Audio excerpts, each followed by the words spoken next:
kesalahan dilakukan secara berulang-ulang itu bukan lagi kebodohan, tapi menurut saya itu ketololan. Ketululan. Anda itu sudah tolol. Iya. Apa yang kita lakukan di kantor ini adalah bukan suatu skenario atau bukan suatu drama. Jadi apa yang terjadi, apa yang kita dilakukan di kantor itu betul-betul mencerminkan karakter. Kita ingin suatu kesalahan yang dilakukan, baik itu disengaja maupun tidak disengaja, atau kita belum memiliki misalnya kompetensi dan pengalaman terhadap apa yang kita lakukan sehingga itu salah. Yang penting kita mau belajar. Intinya kita mau belajar dari suatu kesalahan supaya ke depan kita tidak mengulangi lagi.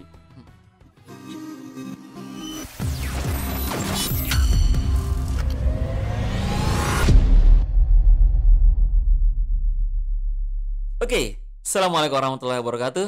Waalaikumsalam warahmatullahi wabarakatuh. Selamat pagi, Pagi. Pak Hadrin Mapuji, Chief Finance Officer PT Boswa Berlian Motor. Oke. Gimana kabar, Pak? Alhamdulillah baik. Baik. Pak Hadrin Mapuji ini beliau adalah Chief Finance Officer di PT Boswa Berlian Motor. Bergabung di PT Boswa Berlian Motor kemarin mulai tahun 2019 awal. 2019 awal. Ya, April. Oh ya, di April ya. Waktu Iya, itu betul. beliau menggantikan Pak Janso. Pak JS. Iya. Pak Janso yang dulunya sebagai Chief Finance Officer di PT Boswa Berlian Motor. Nah, Pak Hadrin sebagai Chief Finance Officer PT Boswa Berlian Motor, apakah memang sejak awal profesi Bapak memang di bidang finance atau di bidang keuangan sejak awal? Oh iya, betul sekali. Jadi bahkan sebelum saya bergabung di Boswa, Mm-mm. posisi saya memang selalu di accounting Oh, oke. keuangan ya. Uh-uh. Bahkan waktu pertama kali bergabung di Boswa, mungkin saya lupa akhir 96 atau awal 1997. Waktu itu Mm-mm. memang posisi saya masih di internal audit. Internal Tapi audit. ya internal audit. Tapi basically internal audit sebetulnya adalah eh, adalah suatu posisi yang mana basic yang dibutuhkan untuk seorang internal audit ya pasti backgroundnya juga adalah accounting keuangan Itu di Boswa apa, Pak? di Boswa Group. Boswa Group. Iya. Oh. Jadi dulu waktu kami diseleksi masuk di Boswa, pada saat itu jalur seleksinya mungkin kalau sekarang sama dengan MT ya, manajemen training atau FGDP. Iya. Waktu itu kami direkrut untuk kebutuhan tenaga bank perekreditan rakyat pada BPR. saat BPR ya. Iya. Pada saat itu lagi marak-maraknya di Indonesia ini Mm-mm. itu membentuk ataukah membangun satu bisnis baru yaitu BPR. Pada saat itu mungkin karena regulasinya masih relatif lebih gampang. Mungkin pada saat itu saya lupa ingat pada saat untuk membentuk BPR itu modal dasarnya hanya sekian, tidak begitu besar dibandingkan misalnya pada saat ini kalau kita mau membentuk BPR. Jadi kami diterima pada saat itu untuk kebutuhan Boswa pada saat itu mau melakukan ekspansi di Iya. perbankan. di perbankan. Dan itu 96 97. 97. Berarti setahun sebelum Krismon. Ya betul, setahun sebelum krisis moneter. Krisis moneter kan di tahun 98. 1998. Jadi itu juga yang menyebabkan sehingga rencana Boswa untuk membangun BPR ini gagal juga. Iya. Akhirnya menjadi gagal. Heeh. Pada saat itu gagal sehingga beberapa di antara kami pada saat itu ada yang keluar, kemudian beberapa yang bertahan termasuk saya itu dialokasikan ke anak-anak perusahaan Boswa Group pada saat itu. Misalnya saya dialokasikan ke PT Semen Boswa Maros dan beberapa teman yang lain. Berarti di semua ini semua posisinya sama, Pak, di bagian keuangan, finance, Ya, audit. Di accounting keuangan. Oh, Iya. berputar-putar situ saja. Berputar di situ juga. Dan memang backgroundnya Bapak Ya, pendidikan? Saya memang backgroundnya adalah accounting. Accounting. Oh, Oh, jadi iya, saya iya. mengenal accounting itu mulai dari SMA SMA. kelas 2. ya sampai sekarang. Jadi sudah berapa tahun itu. Iya, iya, iya, iya. Dan kemudian di Batam berapa lama, Pak? Sebelum ke Eh, Boswa Berlian? di Batam Semen Batam, saya Boswa Batam. sebetulnya di Batam itu 2 kali, Ya. dua periode. Jadi Oh. periode pertama itu dulu menggantikan Pak Janso juga Oh iya, di iya. tahun 2013 Mm-mm. sampai 2015. Saya Mm-mm. mengganti Pak Janso sebagai kepala keuangan, Mm-mm. ya head divisi keuangan Ya. di Batam. Kemudian setelah itu saya ditarik kembali ke Semen Bosok Maros kembali Maros? di Oh, oke. Makassar. Pada saat itu saya kembali mengganti Pak Janso. Jadi saya dengan Pak Janso ini nih saling mengekor ini. Iya, iya, iya, iya, iya, iya. Saling melengkapi satu Saling sama. melengkapi, betul. Jadi saya mengganti Pak Janso di Semen Boswa pada saat itu, yang mana Pak Jansonya adalah dipindahkan ke Boswa Berlian Boswa Berlian, sebagai betul. Chief Finance Officer Ya, pada si saat finance itu. officer. Dan di Boswa Berlian ini berarti bisa dikatakan bisnis yang agak berbeda dari yang sebelum-sebelumnya.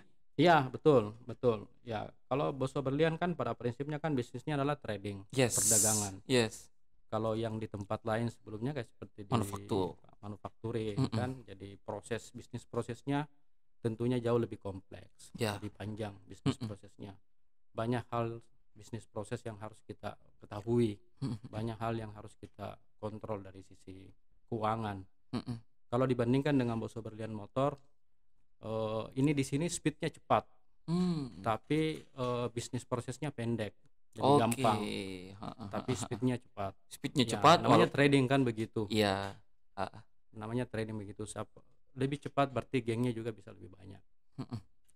Tapi kira-kira apa yang menjadi persamaan dari sisi keuangan nih dari semua bisnis yang pernah Bapak tempati di seluruh perusahaan Boswa, dari semen dan sebagainya tadi, Ya. batu bara hingga di Boswa Berlian?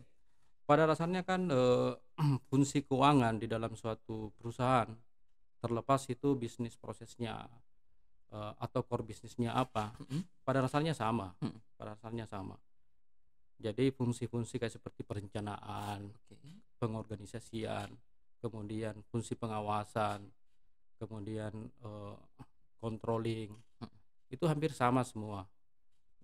Tentu yang membedakan adalah karakteristik daripada core bisnis dari masing-masing perusahaan tersebut. Kalau yang saya bilang tadi kayak seperti di Boswa Berlian Motor, karena Boswa Berlian Motor ini adalah bisnisnya cuma trading, tentu bisnis prosesnya itu lebih simpel dibandingkan dengan manufacturing misalnya. Tapi dalam hal turnover perputaran, baik itu perputaran cash flow misalnya, modal kerja, perputaran persediaan, piutang, tentu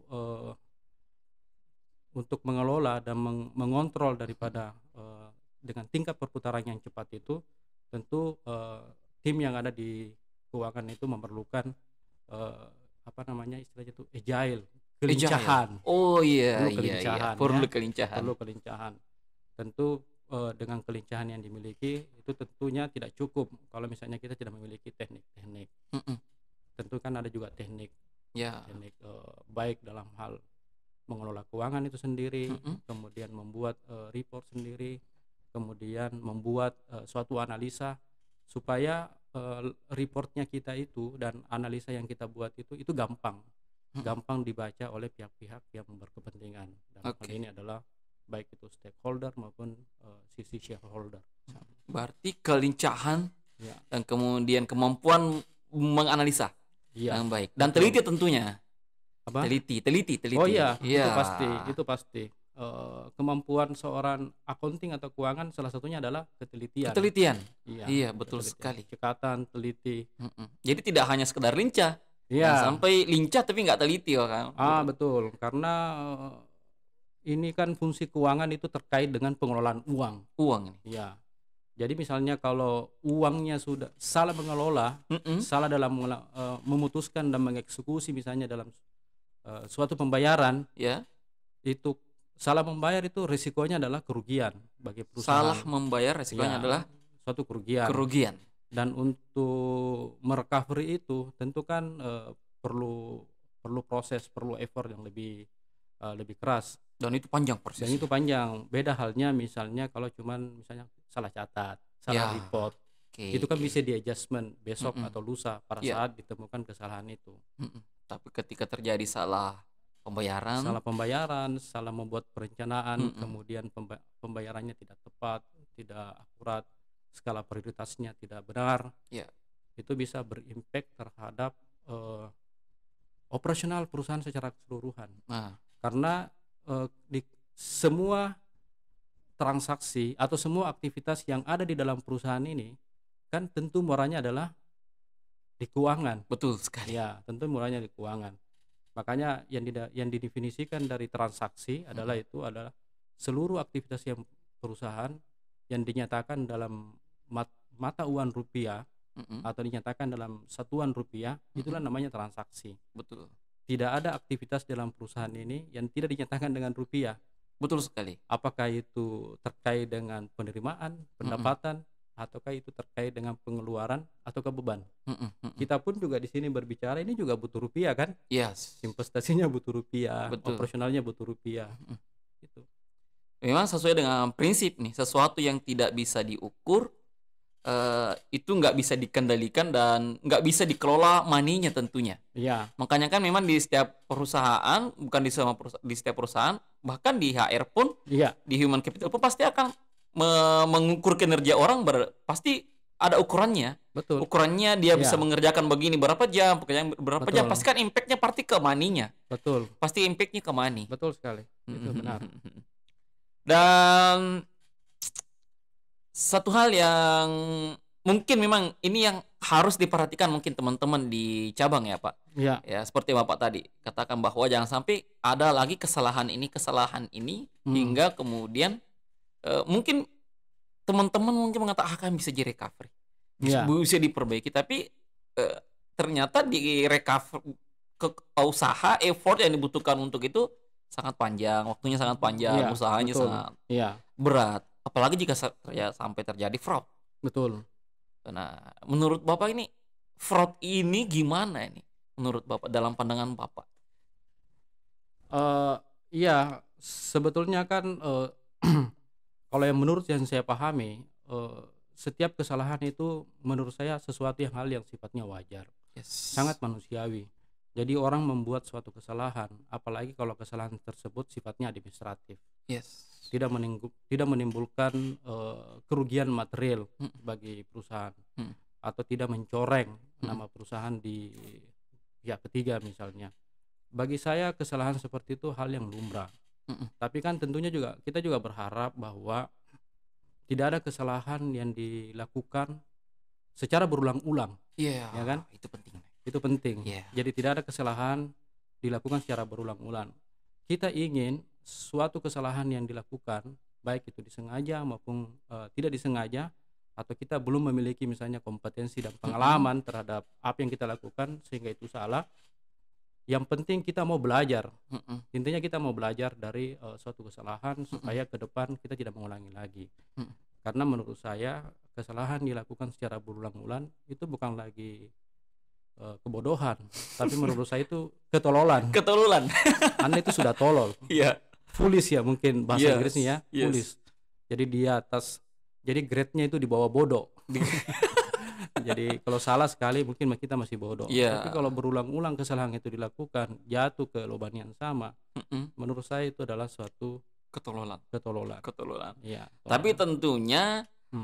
tetap semaksimal mungkin tidak melakukan kesalahan. Iya, Betul nggak Pak ya? itu pasti, Iya. itu pastilah. Tetap semaksimal mungkin tidak melakukan Iya, kesalahan, iya. apalagi sampai fraud merugikan Oh, iya. perusahaan. Ya tadi jangan sampai ada salah pembayaran dan Iya. sebagainya, salah administratif, teliti. Hmm. Jadi tentunya kelincahan, ketelitian, analisa tentunya bukan hanya mungkin wajib dimiliki oleh seorang yang Iya. bergelut di bidang finance, keuangan, tapi tentunya seluruh stakeholder semua Betul, semua orang ya, Iya. semua insan di perusahaan tentunya, Iya. khususnya di PT Boswa Berlian Motor. Sebetulnya sih kita ada tips ya. Yes.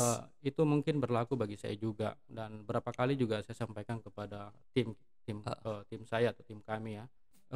Jadi sebelum kita memutuskan atau mengeksekusi suatu hal yang akan dilakukan itu terkait dengan keuangan, tapi selalu pikirkan. Jadi selalu pikirkan yang saya lakukan nanti ini impact-nya, dampaknya nanti ke depan ini apa. Iya.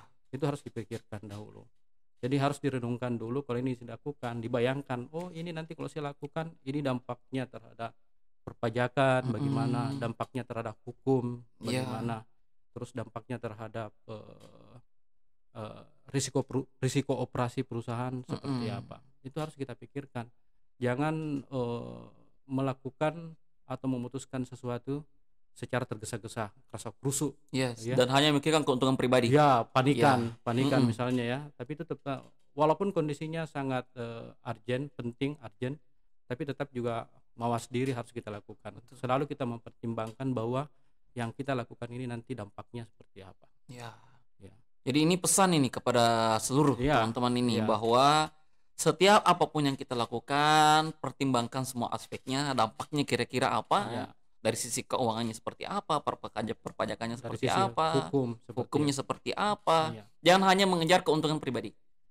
Itu loh. Nah, Kalau menurut saya itu adalah penyakit itu. penyakit. Iya. Ya. Itu penyakit. Dan tentang keuangan, tentang finance. Kita kan sekarang di era 4.0 ini, Pak ya. Iya. Semuanya bukan otomatisasi, lebih di atas lagi dari otomatisasi. Karena Iya. otomatisasi sebenarnya itu sudah ada. Kalau kita mengenal 3.0, 3.0, berarti itu kita kenal sebagai zamannya otomatisasi. Di Indonesia sudah dimulai 1470 sebenarnya sudah masuk Iya. di Indonesia 3.0. Iya. Nah, sekarang kita baru mendengung-dengungkan ini 4.0. Nah, dan sebuah survei ini mengatakan bahwa salah satu mungkin Iya. profesi yang akan tergantikan oleh robot di masa depan itu adalah keuangan.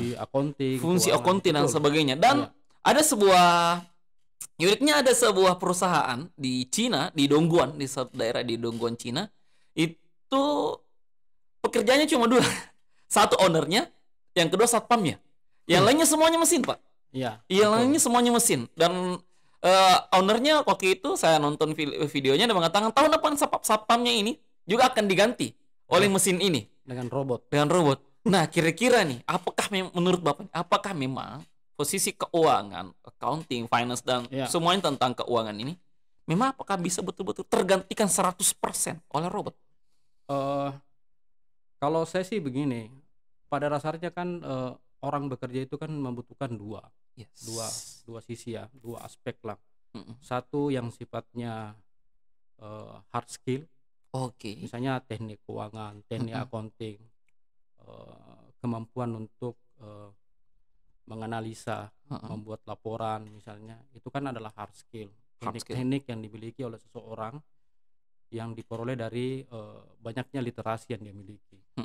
Kemudian kan ada juga namanya soft skill. Soft skill ini mungkin lebih kepada misalnya fungsi-fungsi manajerialnya.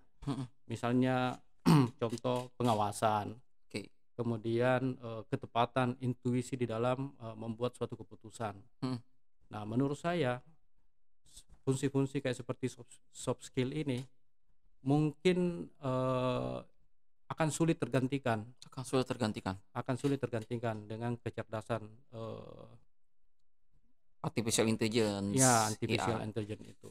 Oke, dengan robot tentunya Ya. nggak bisa tergantikan. Pada Mungkin dasar- dari segi hard skill boleh bisa. Iya, hard skill.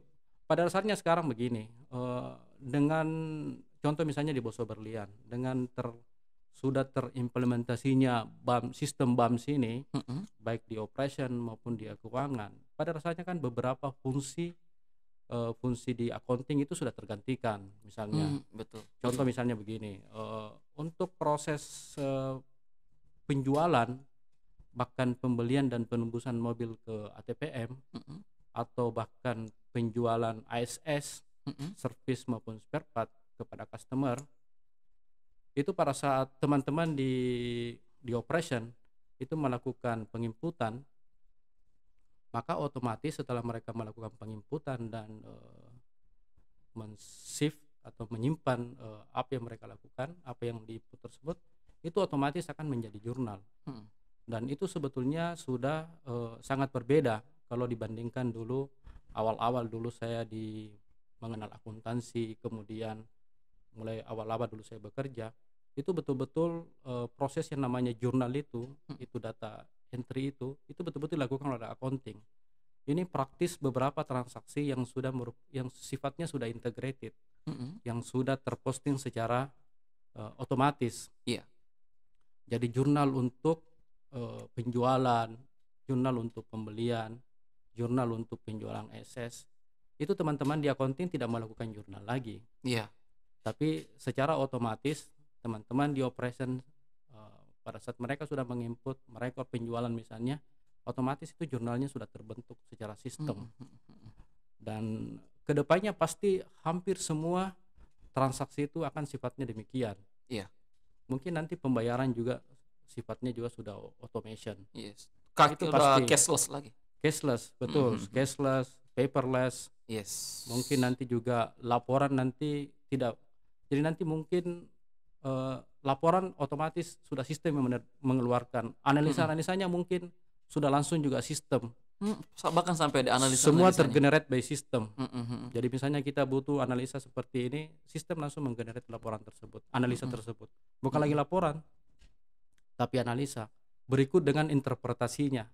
Interpretasinya maksudnya itu penjabaran daripada Ya. analisa ini. Maksud dari analisa itu penjabarannya seperti apa, sistem. Jadi orang tinggal membaca saja, tinggal membaca. Jadi memang nanti ke depan kalau saya melihat memang praktis fungsi accounting dan keuangan itu sedikit demi sedikit akan hilang.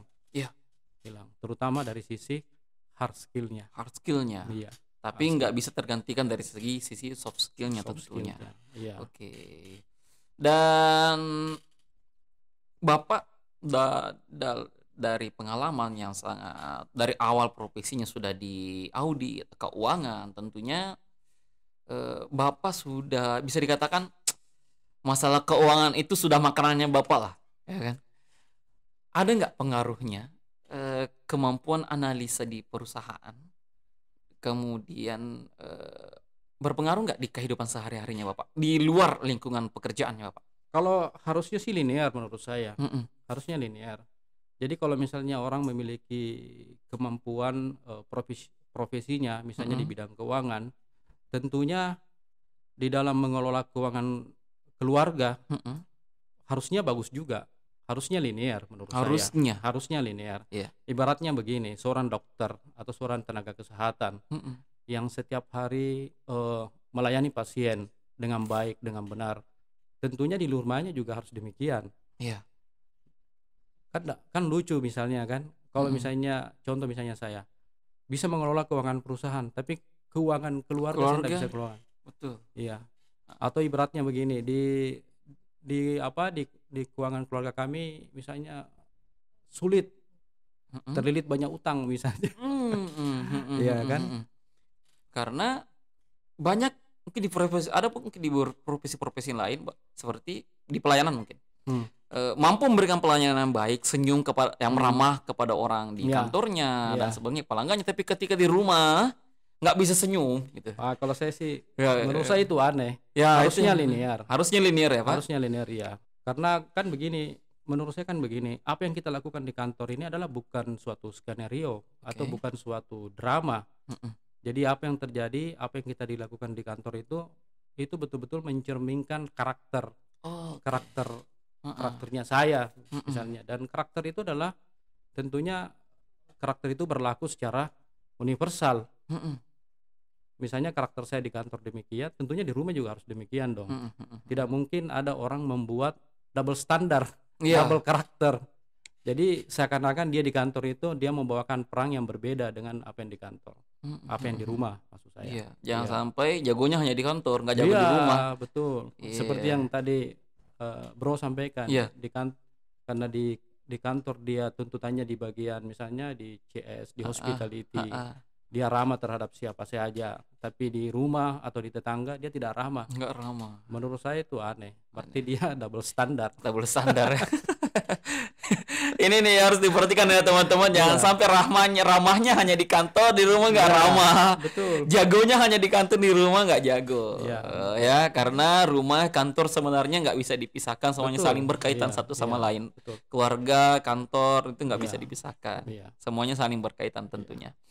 Dan Pak Hadrin, konon hobinya golf. Iya. Iya, konon hobinya golf. Mengapa suka golf, Pak? Jadi sebelum saya mengenal golf, saya sebetulnya mengenal beberapa olahraga yang lain, seperti bulu tangkis, futsal, dan beberapa pingpong juga, dan beberapa olahraga lain. Ya walaupun tidak mahir, tapi Ya, bisa bermain, bisa berkolaborasi dengan orang lain main kan. Nah, golf pun sebetulnya belakangan saya kenal. Iya. Karena menurut saya golf itu adalah olahraga yang sulit, kemudian olahraga yang mahal. Iya. Olahraga yang mahal. Tapi karena tuntutan pekerjaan, akhirnya awalnya sih kita dipaksa sebetulnya main. Jadi dulu waktu kami di Semen Boswa Maros itu untuk level kepala departemen, bahkan kepala divisi ke atas, itu kita diwajibkan untuk bermain golf. Oh, diwajibkan bermain golf. Oke. Diwajibkan pada saat itu. Jadi bahkan dulu tuh teman-teman termasuk juga saya itu dibekali perlengkapan. Karena waktu itu kan memang tuntutannya. Karena olahraga golf ini kan di samping dia olahraga, dia kan juga sifatnya relationship. Yes. Ya, entertainment. Ya. Ya, entertainment juga. Nah, tapi lama kelamaan saya belajar golf, kemudian saya bermain, saya jatuh cinta dengan olahraga ini, ya. Yes. Dan kalau orang sudah mulai mengenal golf, saya yakin pasti dia akan meninggalkan olahraga yang lain. Iya. Iya. Dan tadi tentang relation tentunya. Iya, relation. Itu pasti tahu lah, karena tadi memang konotasinya adalah olahraga mahal. Pasti kan yang main-main di situ adalah petinggi-tinggi perusahaan, pemegang-pemegang, pemilik kewenangan di setiap instansi. Betul. Tentunya pasti ada nggak impactnya ke Bapak, atau mungkin sering dapat jualan dari sana karena kenalan dengan kepala cabang ini dengan situ.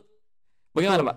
Itu betul sekali, karena kalau misalnya kita berkomunikasi dengan mitra, taruhlah misalnya dengan pihak perbankan atau pihak kreditur, kalau misalnya yang bersangkutan itu pemain golf, itu gampang aja masuk bicaranya itu. Iya. Jadi opening speech-nya itu pasti masalah golf dulu. Dan itu pasti nyambung. Dan sometimes kalau kita ada masalah, ada kebuntuan informasi antara debitur dengan kreditur, ini sebagai contoh aja ya, itu kalau kita dibicarakan di lapangan golf, itu relatif lebih cair, lebih gampang dan lebih gampang deal. Iya, itu betul. Makanya menurut Pak Aksa, kalau bicara mengenai golf, jadi kita itu tidak perlu terlalu pintar main golf. Kalau perlu jangan sampai mengalahkan mereka. Iya. Jadi jangan sampai mengalahkan mereka. Iya. Yang penting bagaimana caranya bola kita itu selalu ditempatkan berdekatan dengan bola mereka. Iya. Jadi misalnya bolanya jatuh di jarak misalnya 100 meteran, 110 meter, usahakan bola kita itu tidak jauh dari bola mereka, supaya kesempatan untuk berjalan, berbicara itu lebih banyak ketimbang misalnya kita terlalu jauh kita punya pukulan. Ya itu dia. Dan banyak dapat referensi bahkan penjualan dari situ ya, Pak. Oh ya, pasti itu pasti. Dan sebagai contoh misalnya sejak saya bergabung di Boswa Berlian Motor, itu beberapa teman-teman golf itu berhasil membeli produk kita dengan tentunya dengan bantuan dari teman-teman kepala cabang yang lain. Iya. Itu banyak melalui karena sehobi akhirnya mudah cair, mudah deal juga tentunya. Karena nah ini memang juga pesan bagi teman-teman, bahkan sering disampaikan di beberapa training ke teman-teman bahwa jika ingin dekat dengan customer, dekatilah hobinya. Betul, sehobi lah. Iya, betul. Dan salah satu kan sebetulnya tips suksesnya beberapa orang sukses itu, Mm-mm. di samping mereka bekerja keras, kemudian yang lain-lain lah. Tentu satu hal adalah eh, kalau mau sukses kita juga harus memiliki satu hobi.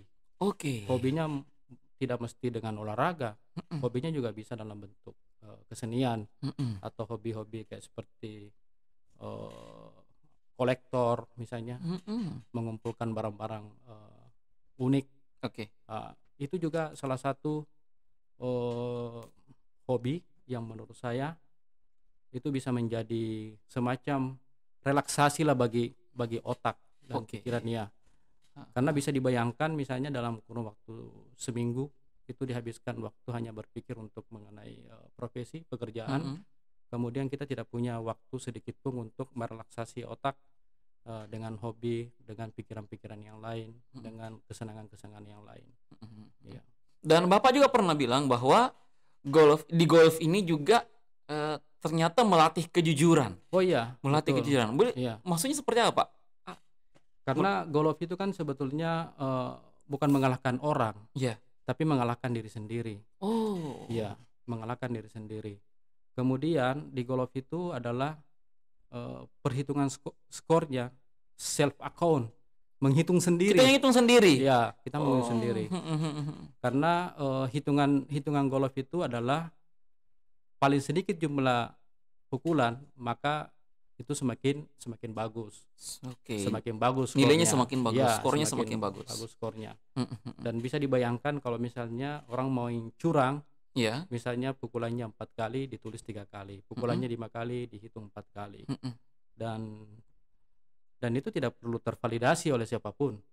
Mm-mm. Jadi betul-betul melatih kejujuran, Melatih kejujuran ya. melatih kesabaran, mengendalikan mental, emosi. Karena pada saat kita lagi emosi, Mm-mm. itu pasti akan mempengaruhi cara memukul. Mm-mm. Pasti hasilnya juga akan tidak bagus. Jadi olahraga bukan hanya sekedar olahraga, tapi Iya. ada value yang lainnya Iya, didapatkan. betul. Terutama Selain- dalam hal integriti, kejujuran. Oke. Kemudian melatih emosi mental. Mm-mm. Kemudian juga manajemen juga. Misalnya untuk jarak sekian kami harus mukul berapa kali. Iya, itu ada juga tekniknya. Manajemen course-nya juga ada. Iya, ya ternyata banyak value ya Pak. Banyak. Karena banyak. jangan sampai banyak orang bilang, oh ini olahraganya udah mahal, tinggal dipukul-pukul gitu aja. Iya. Ternyata banyak value yang bisa Betul. didapatkan dari olahraga Coba ini. kalau kita lihat untuk pegolf-pegolf profesional Mm-mm. di luar negeri sana, itu rata-rata mereka background pendidikannya itu hebat-hebat semua itu. Ada alumni Harvard, Oxford, ya alumni, dan hampir mereka itu adalah orang-orang berpendidikan. Iya.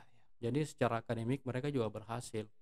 Iya, Karena memang value yang didapatkan dari golf Iya. juga sangat luar biasa. betul. Mempengaruhi kehidupan tentunya. Ya, di samping memang golf ini yang itu tadi olahraga mewah, prestisius, Iya. tentu juga hadiah dan benefitnya juga tinggi. Oke. Makanya pegolf-pegolf profesional itu pasti hidupnya Wow. wow. Karena mereka dari setiap minggu itu bisa berpindah dari negara satu ke negara yang lain untuk wow. melakukan turnamen. Luar biasa Iya. ternyata. Itu tentang hobi dan golfnya Bapak, dan ternyata banyak value dari olahraga itu. Dan Pak, apa yang Bapak suka dari Boswa? Satu hal yang saya paling suka dengan Boswa itu adalah kekeluargaan. Keluarga. Iya. Oh. Jadi kekeluargaan antar sesama keluarga. Mhm. Kemudian yang satu lagi, ini masih terkait juga dengan kekeluargaan, adalah pemilik dan founder dari Boswa ini. Itu luar biasa bagaimana caranya beliau memanusiakan manusia. Memanusiakan karyawannya. Iya, Oh, itu luar biasa. Iya. Orang yang sangat kita hormati Bapak Aksa Mahmud ya. Iya, Sangat luar biasa. itu luar biasa. Jadi hal yang paling itu yang buat Bapak mungkin senang banget dengan Boswa, bahkan betah di Boswa, itu karena keluarganya sangat kental. Jadi perusahaan ini walaupun perusahaan keluarga, Mm-mm. tapi perusahaan keluarga yang profesional. Betul sekali. Ini perusahaan betul-betul memberi kita kesempatan seluas-luasnya untuk belajar, Mm-mm. ya kan? Betul sekali. Karena saya ingat sekali pertama kali masuk di Boswa, itu pada saat itu juga saya bisa langsung mengakses, saya bisa langsung melihat laporan keuangan perusahaan ini. Oh, bukan cuma satu, hampir beberapa perusahaan. iya iya iya. Iya, begitu terbukanya akses karyawan untuk melihat informasi di Mm-mm. dalam perusahaan ini, itu kan sebetulnya adalah suatu peluang Peluang. peluang kita untuk belajar. Tinggal karyawan sendiri mau belajar Iya, apa tidak. betul, Perusahaan sudah memfasilitasi, betul, tinggal orangnya mau belajar apa enggak, berkembang apa enggak. betul. Dan terakhir Pak, apa pesan Bapak kepada seluruh insan Boswa Berlian Motor? Kalau pesan saya sih begini, ya kembali tadi mengenai kesempatan ya. Mm-mm. Eh, Mungkin di tempat lain pasti ada yang jauh lebih baik Yes. dari Boswa ini. Tapi di Boswa ini betul-betul memberi kita kesempatan untuk untuk belajar. Mm-mm. Itu kalau kalau saya pinjam kata-kata teman-teman di Semen Boswa dulu, dia pernah bilang begini, ini Boswa kayak seperti universitas, dia bilang. Hmm. Dia kayak seperti universitas, seperti laboratorium besar. Wow. Ya, waktu saya di Semen ya. Ya. Karena pada saat itu fresh graduate begitu masif diterima. Kemudian mereka betul-betul dikasih kesempatan seluas-luasnya untuk belajar. Bahkan beberapa itu ada yang ditrainingkan sampai di Swiss. Wah, sampai di Swiss. Iya, sampai di Oh. Swiss. Padahal pada saat itu mereka baru keluar dari kampus. Fresh graduate. Fresh graduate. Sama juga dengan di Boswa Berlian sekarang kan, dengan program-program yang dilakukan oleh manajemen dalam merekrut karyawan. Menurut saya itu hal yang sangat bagus dan kesempatan yang betul-betul luar biasa. Belum tentu bisa kita dapatkan di tempat lain. Ya, tapi satu hal yang perlu saya sampaikan, kesempatan itu perlu dipergunakan dengan baik. Kemudian nanti dalam bekerja betul-betul bekerja dengan benar. Kemudian yang paling penting adalah kontrol dan pengawasan. Ya, kontrol diri sendiri, kemudian kontrol juga lingkungan di sekitar. Itu penting, apalagi misalnya teman-teman yang sudah memiliki jabatan di level manajerial. Fungsi kontrol itu sudah melekat sebetulnya. Jadi setiap orang insan yang sudah mendapatkan posisi manajerial, baik itu kepala departemen misalnya, kepala head divisi sampai ke atas, fungsi pengawasan dan fungsi kontrolnya itu betul-betul harus selalu dijalankan. Karena fungsi kontrol itu pada dasarnya adalah bagi setiap level manajerial tentunya itu adalah semacam perpanjangan fungsi dari top manajemen, dalam hal ini adalah pemilik perusahaan. Ibaratnya begini, kita ini kayak seperti mata dan telinganya pemilik. Iya. Jadi pemilik dia tidak mampu untuk, karena begitu besar lingkup besarnya. Ya, mereka tidak bisa melakukan pengawasan secara menyeluruh, secara detail. Maka orang-orang yang dikasih kepercayaan untuk di fungsi-fungsi manajerial, tentu dia secara otomatis fungsi kontrol itu akan melekat pada diri mereka untuk dilakukan. Jadi intinya manfaatkan Ya, kesempatan ini baik-baik dan kontrol diri.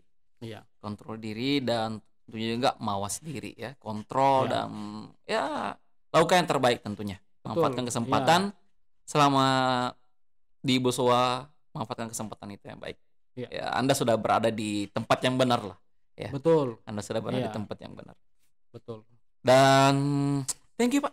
Oke. Terima kasih Pak Hadrin, si Finance Officer, telah bersama podcast kita pada kesempatan kali ini. Banyak value, banyak insight yang bisa kita ambil. Semoga semangat terus Pak. Semangat Siap. dan sehat selalu. Dan Amin. terima kasih sekali lagi atas kesempatannya Oke. sharing di podcast kita. Assalamualaikum warahmatullahi wabarakatuh. Waalaikumsalam warahmatullahi wabarakatuh. Sehat selalu.